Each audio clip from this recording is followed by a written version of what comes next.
About 5 years ago, when Alabama and LSU were fighting for SEC supremacy as near equals, one of those seasons, Alabama was set up in its schedule to face two non-division opponents who went 2-14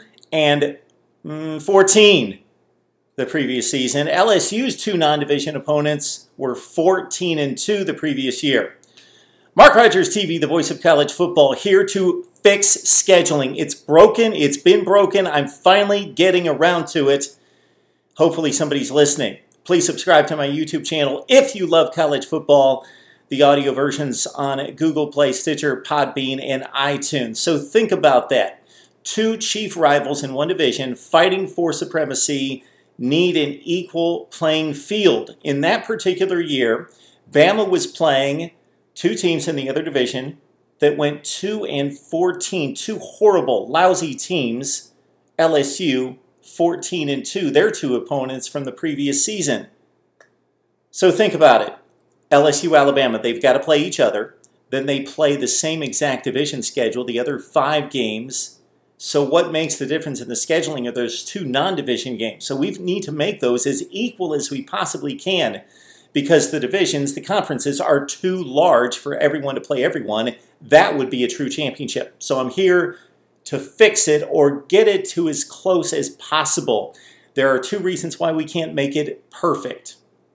I guess a third would be we can't predict how good teams are going to be the next season. We can only base the scheduling on how good they were the previous year. The other 2 factors that work against us: the imbalance in the schedules, the imbalance in the divisions, the quality of the division. So last year, the Western Division won 32 of 56 games against the East, 32-24. Now, if the East could have won 4 more games to make that 28 all, we'd have a different story and we could balance out the scheduling. But since the West won 32 of the 56, 32-24, then the West scheduling is going to be easier because they're playing easier teams in the East.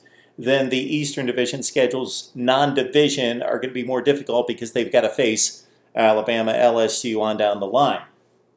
All right, the other thing that makes it difficult and nearly impossible to make perfect is because we have rivalries in place. So the SEC schedule is built on rivalries. Alabama plays Tennessee every year. That makes sense. Auburn plays Georgia. It's the South's oldest rivalry. It needs to stay in place. Georgia-Auburn. Even the LSU-Florida rivalry means something, and we'll keep that as well. I would also like to go with Missouri and Texas A&M, 2 old foes from the Big 12, and geographically, that makes sense as a rivalry. Otherwise, we don't need the other rivalries because they are not truly rivalries. Blow them up. They don't make any sense. Ole Miss doesn't have to play Vandy every year. Mississippi State does not have to play Kentucky every year. They make no sense. Get rid of those so-called matchups or rivalries. Keep the ones that matter. Auburn, Georgia, Alabama, Tennessee, and then, of course, LSU and Florida. So this is what we've got this year in 2018 and how unfair it is. Auburn plays Georgia. It's designated rival, plus they play Tennessee. 10-6. 2 opponents out of the division. LSU, Florida, Georgia, 10-6. Their 2 opponents from last season. Alabama, what a soft touch for the Tide, the national champion. They play Tennessee, who went 0-8, and Missouri, who went 4-4 last season in conference. So they've got a 4-12. So this is not fair. Auburn and Alabama competing for the SEC Western Division, along with LSU. And they have a much more difficult road out of the East than Alabama does. Flip it around, and it's even worse in the SEC Eastern Division. Poor Tennessee. It's not bad enough that Tennessee went 0-8 last year, but now they've got to try to dig out of that hole by playing the 2 best teams from last season in the SEC Western Division, Alabama and Auburn. Similar to what I talked about with LSU and Alabama 5 years ago. Tennessee plays 2 teams that went 14-2, the 2 top seeds in the Western Division last year, 14-2.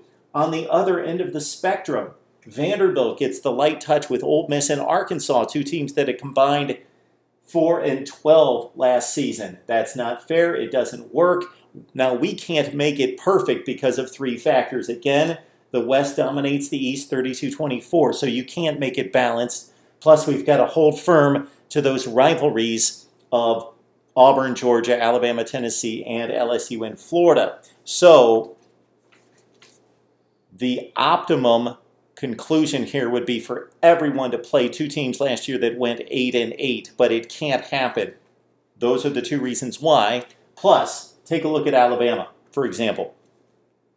Alabama plays Tennessee, and they've got to play Tennessee. It's a great rivalry. Tennessee's down, but Alabama and Tennessee have to play. Well, Tennessee went 0-8 last year.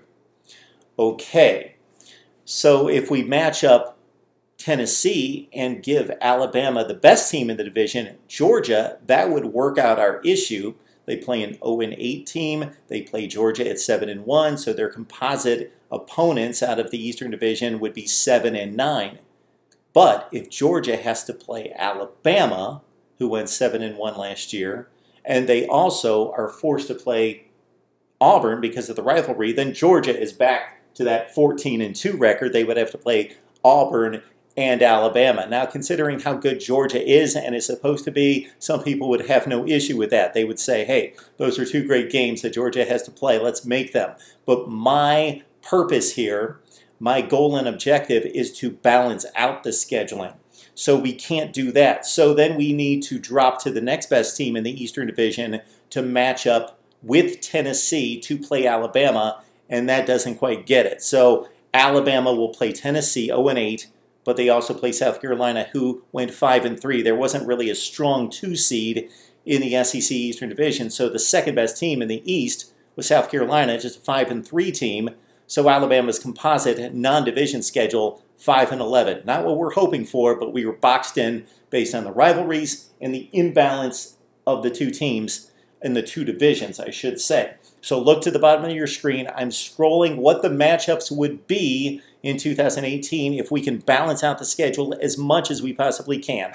The goal is to have an 8-8 non-division opponents for everyone, but we can't quite get there because of those factors and those challenges. But we definitely close this gap considerably from 14-2 and 4-12, 10-6 and 4-12. We move it to a position in which now the East, the best record that anyone has to play would be Vanderbilt in playing Mississippi State and Auburn, 11-5 last year, and we've got a bunch of 8-8s and 7-9s. And the worst would be Kentucky's 7-9 two opponents. In the SEC Western Division, the best anybody has to play, because the East is down with just the 24 wins, so the records aren't as difficult for the West in playing the East. Toughest opponents for the Western Division teams would be Arkansas. They're playing Kentucky and South Carolina, who went 9-7, so that's not bad.